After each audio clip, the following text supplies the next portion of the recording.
After a rideshare accident, the first thing you say to the insurance adjuster can be a $1 million mistake.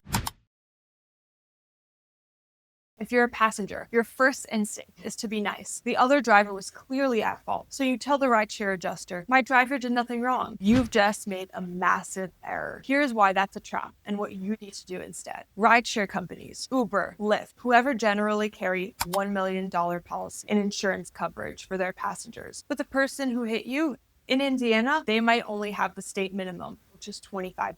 What if your medical bills are $300,000? If you've already told the adjuster the rideshare driver is blameless, you just let that $1 million policy walk away. You're now stuck trying to get $300,000 from a $25,000 policy. It's not going to happen. The reality is you are not an accident reconstructionist. Don't know if the rideshare driver was speeding, distracted, or even partially at fault. The only thing you know for sure as a passenger is that you didn't do anything wrong. So here are 3 things to do immediately after the crash. First, call the police. Even for a minor bump, rideshare drivers are busy and will try to avoid it. Don't let them. An official police report is the single most important piece of evidence. If you feel any pain, insist on a report. Second, document everything.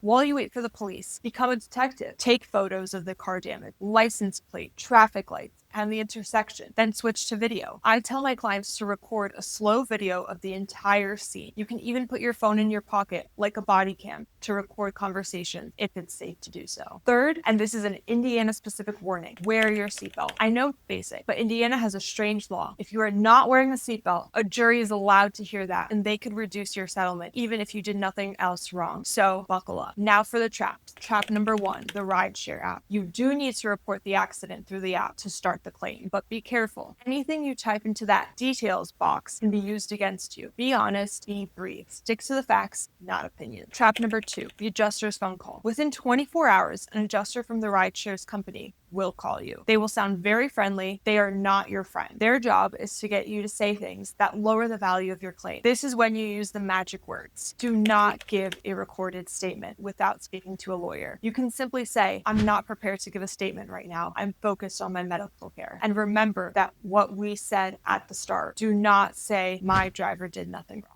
This brings us to the biggest misconception. I made a claim, so I'm getting a payout. No, making a claim just starts the investigation. It does not mean you're getting paid. The insurance company will investigate to determine who was at fault. This is why the police report and your evidence are so critical. They will help to prove their driver has 0 fault. So if you have a case, what determines value? It's driven by damages. We're looking at 1, medical bills, ambulances, ER visits, doctor's appointment, physical therapy. 2, lost wages. How much work did you miss? Did you miss a promotion? 3, pain and suffering. This is the human cost. Were you unable to care for your kids or miss important family events because you were hurt? All these factors are combined to figure out the value of your case. Look, rideshare accidents get complicated, and rideshare companies are very aggressive at defending its drivers. You shouldn't have to fight them while you're trying to heal. At our firm, we have one job: to turn your frustration into compensation. If you've been in a rideshare accident, call us. The consultation is always free. We'd love to talk to you and walk you through your options. Please call 317-632-3642.